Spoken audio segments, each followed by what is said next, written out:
Hi and welcome to The Winning Factor.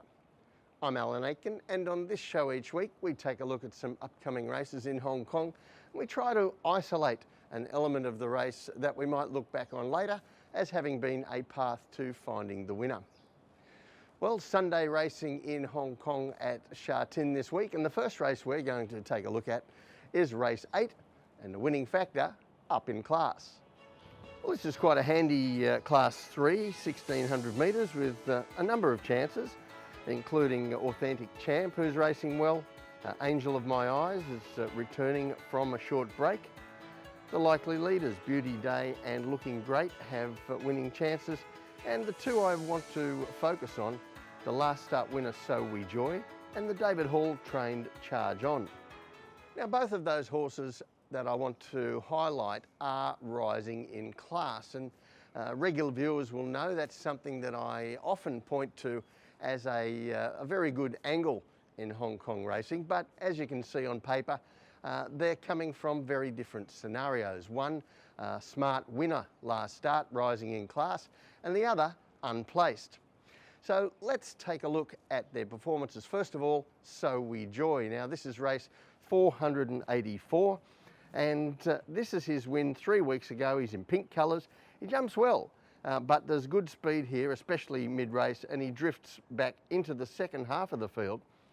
And I guess in the straight, if you backed him, you were halfway through ripping up your ticket when Golden Link goes clear, and So We Joy is finding some traffic at the 300 metre mark. But you can see Zach Burton keeps at him, keeps trying.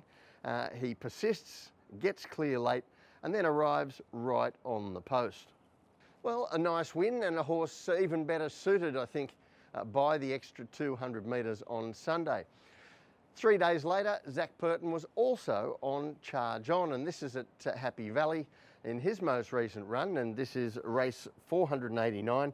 He's in blue colours. Now, he begins from gate 8, and stepping up to the mile here, Burton obviously wanted to have him handier than has often been the case at 1400 metres, and that looks like the right plan on the heat map. The initial pace is very slow, but we see a clever ride on the leader Thunder Stomp from Morera, increasing the pace in the next 2 sections to have them running at their top, probably 700 metres from home, and that's okay for the lighter weighted horses around him who eventually fight out the finish, but not perfect for Charge On with his 133 pounds and having done that bit of work early, and he weakens out in the final 100 metres. So both horses carried 133 pounds in class 4.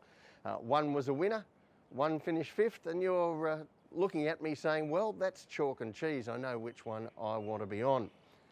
However, I think this race sets up differently, and the weight drop might be of more benefit to Charge On.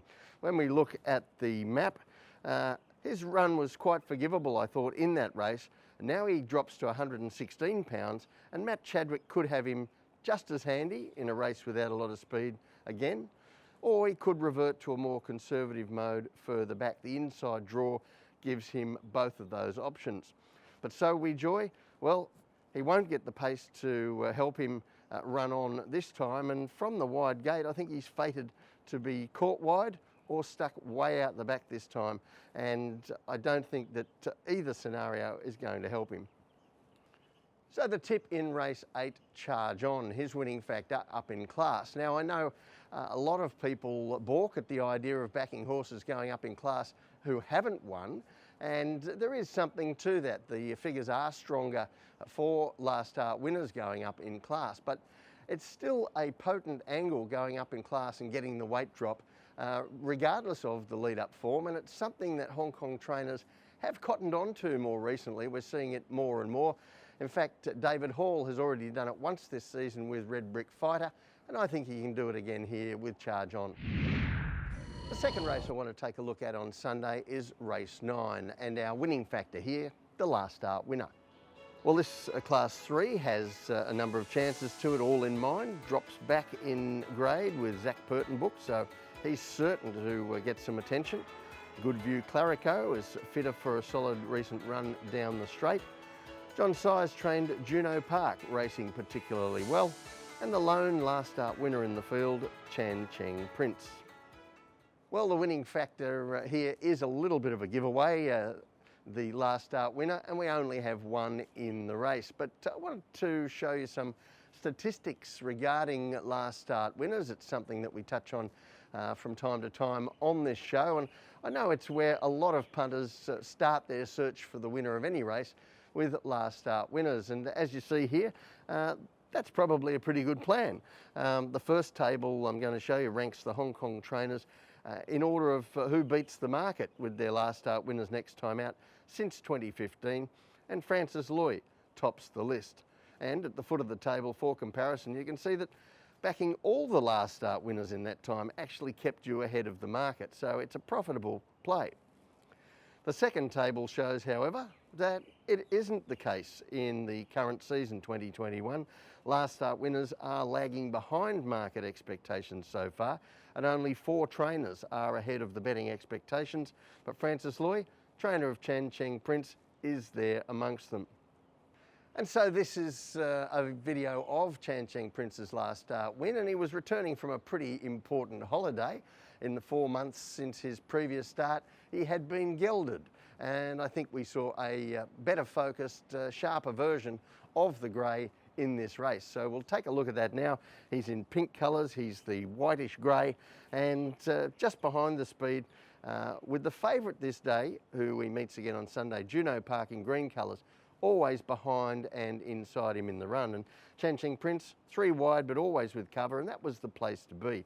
Not a lot of speed on, as the heat map shows. A sprint home down the straight. So being wide enabled Vincent Ho to come out and press the button whenever he wanted to do so. And the grey's acceleration was terrific on this occasion, quickly getting up to the leaders who'd sprinted hard, and by the 200 metres, finding the front and working clear. And that acceleration that we were able to see there was also showing up in his times. He ran the fastest final 400 metre sectional time for the day in the turn races, and only one horse went better than him for the last 400, and that was Ping Hai Bravo down the straight course. And when we take a look at the map for Sunday's race, his ability to quicken like that away from his rivals looks a key in this race. Also, not a lot of speed on paper. Chanching Prince should be poised again just behind the front runners, and importantly ahead of Juno Park. Goodview Clarico, well, he might be able to have a start on the grey here, but as yet not totally convincing at 1200 metres, Goodview Clarico. And as far as All in Mind goes from the wide gate, it just looks ugly. He's a horse that normally gets back, but I don't think he's got the pace to really find a good place from that draw. So the tip in race 9, Chanching Prince. His winning factor, the last start winner.